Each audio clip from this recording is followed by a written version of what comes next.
Bienvenidos a Un Mejor Tú Ahora. Quería empezar hoy con una idea que me ha estado dando vueltas. Normalmente, cuando hablamos de un diagnóstico médico, hay esta expectativa de mucha precisión, ¿no? Claro, sí, como que todo es muy exacto. Exacto. Es casi como ingeniería. Digamos, si alguien se rompe un brazo, vas, te sacan la radiografía y la imagen muestra esa línea blanca irregular ahí, súper clara. Ujú. Y el médico simplemente señala y te dice, pues ahí está el problema, ¿verdad? Tal cual. Y a la mente humana le encantan esas cosas, las cosas que son visibles, que se pueden categorizar con facilidad y que tienen una solución estructurada. Sí, totalmente. La medicina ofrece esa dualidad que es, hasta cierto punto, muy reconfortante. O está roto o no está roto. Ajá. Las variables son finitas, o sea, el plan de tratamiento suele ser muy directo y ya sabes que sigue. Sí, pero el verdadero desafío surge cuando pasamos al mundo de las relaciones humanas. Específicamente, cuando una amistad de años simplemente desaparece sin dejar ningún tipo de rastro, de plano. Uf, sí. Ahí la cosa cambia por completo. De repente esa máquina de rayos X metafórica de la que hablábamos, pues se descompone por completo. Nos quedamos mirando un panorama que carece de respuestas lógicas y nos sumergimos en una confusión que está cañón. Es un limbo terrible. Y justamente por eso la exploración que tenemos preparada para hoy es tan relevante para quienes nos escuchan. Así es. Hoy vamos a analizar la transcripción de un video del canal de YouTube Crappy Childhood Fairy. El video se titula, en español, Deja de luchar por una amistad que ya terminó. Un título bastante fuerte, pero muy necesario. Obsesionamos tanto con buscar respuestas y extraer herramientas prácticas para sanar y avanzar. Bueno, vamos a desempacar esto. Me parece el punto de partida ideal. Y digo, para comprender bien la teoría de este abandono silencioso o ghosteo, necesitamos aterrizarla. Claro, en algo real. Exacto. El material fuente nos presenta un caso de estudio bastante particular que ilustra cómo se desarrolla esta dinámica en el día a día. Tenemos a dos mujeres en etapas de vida muy distintas. Cuéntanos de ellas. Por un lado tenemos a una mujer a la que la fuente llama Hailey. Ella tiene 30 años, es soltera y no tiene hijos. Y por el otro lado está su vecina, de 65 años, que está casada y tampoco tiene hijos. O sea, estamos hablando de una diferencia generacional de 35 años. Eso, seguramente ya establece expectativas muy distintas sobre cómo se maneja la comunicación, ¿no? Totalmente. Son dos mundos. Y la fuente destaca un detalle crucial sobre cómo se formó esta conexión durante 4 años. Fíjate que al principio, la vecina de 65 años era la que iniciaba absolutamente todo el contacto. Ah, o sea, ella era la que daba el primer paso. Sí, todo el tiempo. Ella era quien invitaba a Hailey a cenar, quien la buscaba para platicar allá fuera de su casa o en el pórtico.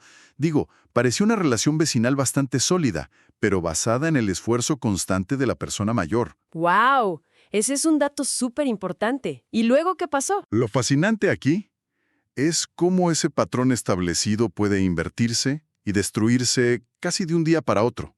De repente la vecina pasó de ser la principal promotora de la amistad a aplicar lo que la fuente describe como un 90% de la ley del hielo. ¡Qué fuerte! O sea, volverse fría y distante así de la nada. ¿Sí? De manera totalmente calculada. Híjole, es que ese 10% restante de interacción, o sea, cuando no es un 100%, siento que es una tortura. Es lo peor, porque te deja dudando. Exacto. Porque no es un bloqueo inmediato que te obliga a decir, bueno, ya me rindo, sino que deja como una rendija abierta. Y al ver esto, Hailey intentó salvar la amistad de todas las formas posibles, ¿no? Hizo de todo. La fuente menciona que mandó mensajes, marcó por teléfono e incluso llegó al punto de ofrecer 4 fechas diferentes para ir a cenar. 4 fechas. ¡Wow! Y me imagino que no hubo respuesta. Un silencio sepulcral. Literalmente nada, lo que finalmente llevó a Hailey a tener que bloquear el número de su vecina para ya cortar por lo sano. Claro. Y es que cuando uno experimenta algo así, yo siempre lo pienso como una analogía. Es como estar leyendo un libro fascinante, invertir años en los personajes y justo antes del desenlace descubres que alguien agarró y arrancó el último capítulo. Me encanta esa analogía. Te quedas en el aire. Totalmente en el aire. Esa falta de cierre obliga a la mente a escribir sus propios finales. Y el guión que nuestra mente crea casi siempre asume que uno mismo tuvo la culpa, ¿verdad? Y aquí te quiero preguntar, ¿somos unos tontos por intentar buscar una respuesta o una explicación cuando alguien desaparece de esa manera? Para nada. La fuente es muy clara en esto y lo valida por completo. El instinto de buscar un cierre es un mecanismo básico de supervivencia emocional. El cerebro humano, odia los bucles abiertos. Los odia con toda su alma. Exacto. Necesitamos saber qué pasó para sentirnos seguros. Sin embargo, la autora del material subraya una verdad cruda que a menudo nos negamos a ver. A ver, ¿cuál es? Que cuando un amigo evita cualquier comunicación real sobre la ruptura de la relación, esa evasión, ese no decir nada, esa es su declaración final. Wow. O sea, el silencio es la respuesta. Exactamente. El silencio no es una pausa temporal en lo que se le pasa el enojo. El silencio es el método que eligió para terminar la amistad. Qué duro, pero qué cierto. La falta de respuesta es la respuesta y genera un nivel de ansiedad en uno que es brutal. Porque al no haber un motivo declarado, se te activan todas las inseguridades posibles. Empiezas a repasar cada interacción. Sí. Repasas cada conversación buscando el error. Dices, híjole, ¿habrá sido algo que dije en la cena hace un mes? Ahora, si el silencio ya estableció el límite, como dices, esto plantea la pregunta de por qué seguimos insistiendo. Porque la historia de Hailey no terminó con la ley del hielo, ¿verdad? No, para nada. Hubo un último intento de su parte para romper ese hielo. Aquí es donde se pone realmente interesante, porque la fuente menciona que Hailey decidió enviarle un mensaje de texto a su vecina diciéndole que estaba muy preocupada por ella, y le avisó que pasaría a verla después del trabajo. Sí, y ese mensaje de aparente preocupación funcionó como un detonante perfecto. Finalmente logró que la vecina, después de ignorarla por meses, rompiera el silencio y le marcara por teléfono. ¿Y qué pasó en esa llamada? Pues resultó en una llamada de 20 minutos donde, salió a la luz todo el resentimiento acumulado. Resulta que la vecina reveló que estaba profundamente molesta porque Hailey había decidido mudarse del vecindario y no le había dicho nada. A ver, espera un momento. Tengo que cuestionar un poco la lógica de esta vecina de 65 años. Adelante porque sí es un poco contradictorio. Es que si la mujer ya llevaba meses aplicándole la ley del hielo a Hailey, o sea, dándole el avión, mostrándose fría y rechazando 4 invitaciones a cenar, ¿por qué Hailey le debe una actualización tan íntima sobre sus planes de mudanza? Es un punto excelente. Suena absurdo si lo piensas fríamente. O sea, ¿no es un doble estándar enorme exigir lealtad e información súper personal de alguien a quien estás ignorando activamente? Esa observación que haces da en el clavo de toda esta disfunción. La fuente señala que, desde la perspectiva de una amistad tradicional, mudarse sin avisar a alguien que considera cercano se percibe como una forma de traición o exclusión, ¿no? Claro, en una amistad normal, sí. Pero el comportamiento de la vecina carece de congruencia. En lugar de expresar vulnerabilidad o decirle a Hailey, oye, me dolió que no me tomaras en cuenta para esto, eligió ser totalmente pasivo-agresiva. ¿Qué es la salida fácil? Exacto. El material explica que muchas personas, y especialmente aquellas que cargan con traumas no resueltos de la infancia o del pasado, de plano no poseen la caja de herramientas emocionales para ser directas frente al conflicto. No saben cómo confrontar sanamente. Así es. Su único mecanismo de defensa es la evitación total. Te ignoro y luego te culpo por no adivinar el motivo de mi enojo. Fíjate que en esa llamada la vecina no asumió ninguna responsabilidad por su silencio previo. Nada. Cero responsabilidad. Cero. Simplemente justificó su actitud fría diciendo que ella podía juntarse con quien quisiera. Qué actitud tan inmadura, la verdad. Y bueno, del otro lado de la moneda, la fuente también cuestiona severamente las verdaderas motivaciones de Hailey al enviar ese mensaje, ¿no? Sí, no la deja libre de culpa en esta dinámica. Plantea que la palabra preocupación rara vez es genuina en estas dinámicas de abandono. Y digo, seamos honestos, a todos nos ha pasado que redactamos excusas disfrazadas de empatía para forzar a alguien a que nos preste atención. Es una táctica muy común. Decir, estoy muy preocupado por ti, muchas veces es solo un caballo de Troya emocional. Es una forma de obligar al otro a responder y así aliviar nuestra propia ansiedad por el rechazo.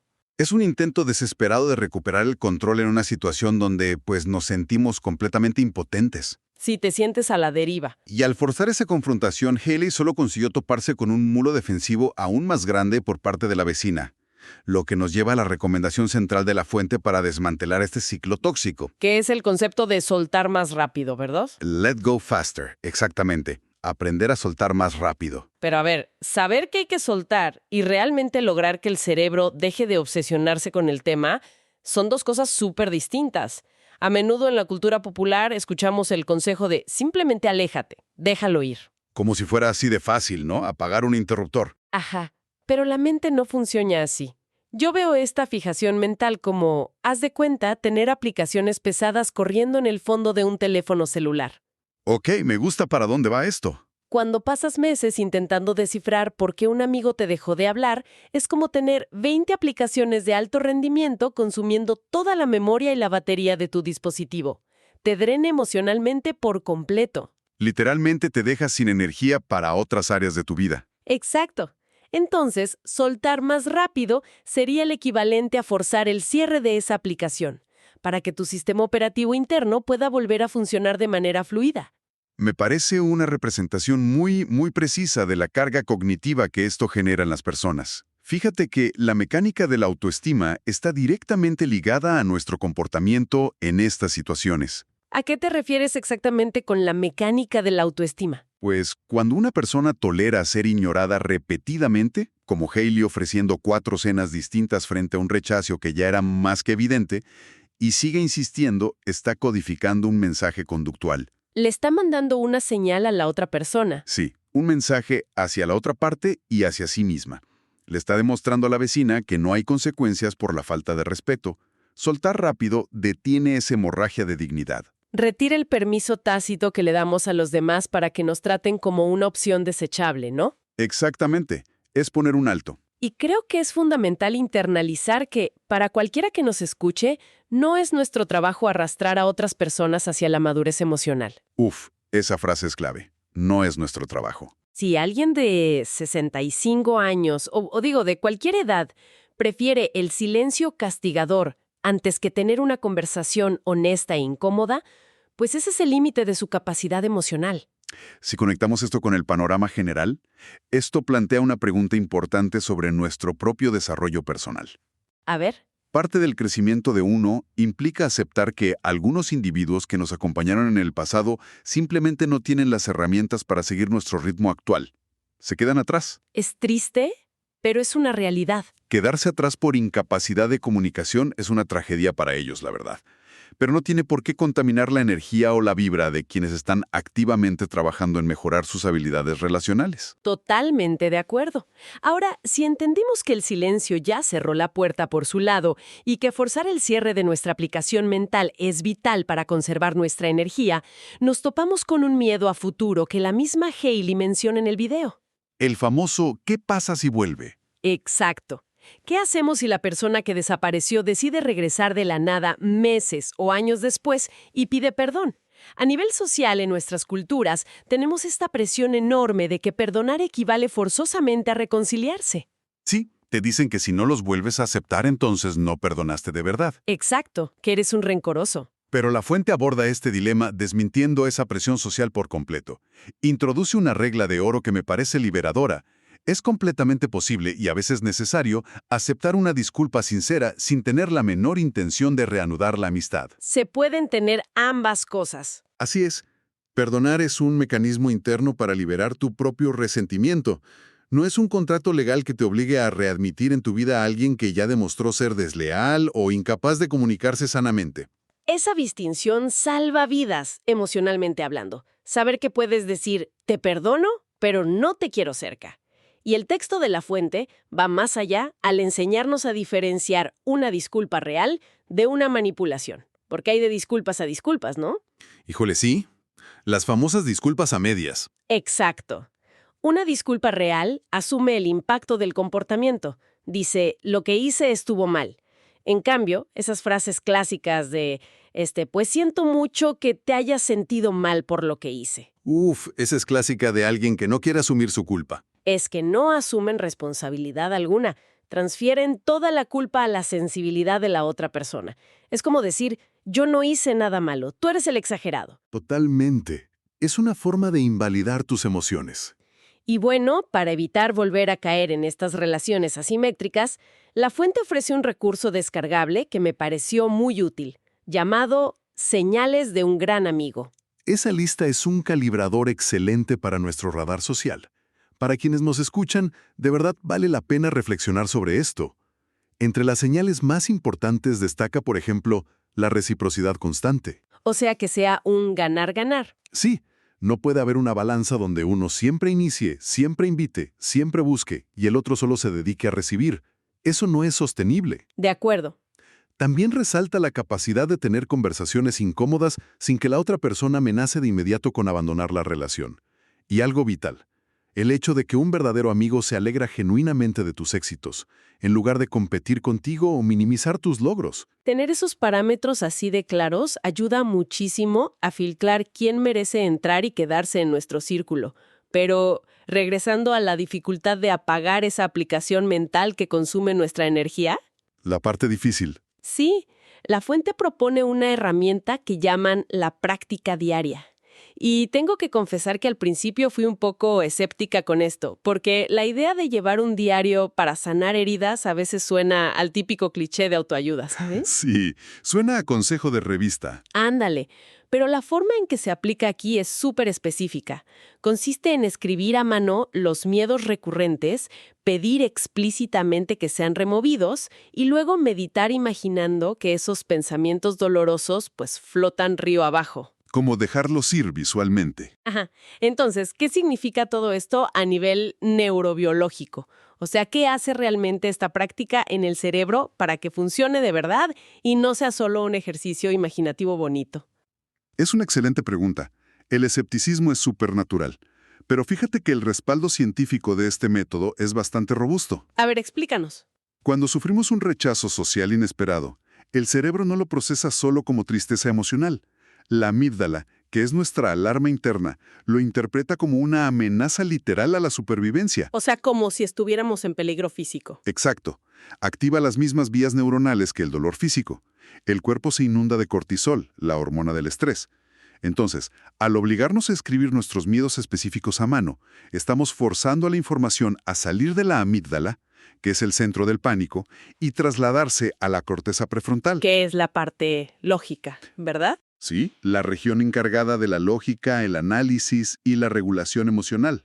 O sea, en palabras sencillas, le quitamos el control al sistema de alarmas y se lo pasamos al centro de operaciones racionales del cerebro. En efecto, el acto físico de escribir materializa la ansiedad intrusiva. Ya no es una nube amorfa de terror dando vueltas en tu cabeza, me explico. Es tinta sobre papel, lo puedes ver.